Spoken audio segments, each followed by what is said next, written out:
All right, so we're gonna square this corner, make it do a 3, 4, 5 method here. So we're just gonna do some multiplication. Travis is gonna hold this on that line. We're gonna come down here. We're gonna do 3 feet times 5, which would be 15 feet. Mark that right here. And now we go in the opposite direction over here. From the same mark, face of. You want the tape on the inside of the inside, right on the corner. And then we do 5 times 4, which is 20. And we come here and mark this right on this line. And then Travis is gonna walk himself over there and we're gonna check the diagonal. Do you want one side? Just pick a side and hold the clip right on top.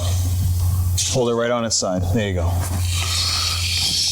And now we take the dimensions from here to see if we got exactly 25 feet, because 5 times 5 is 25.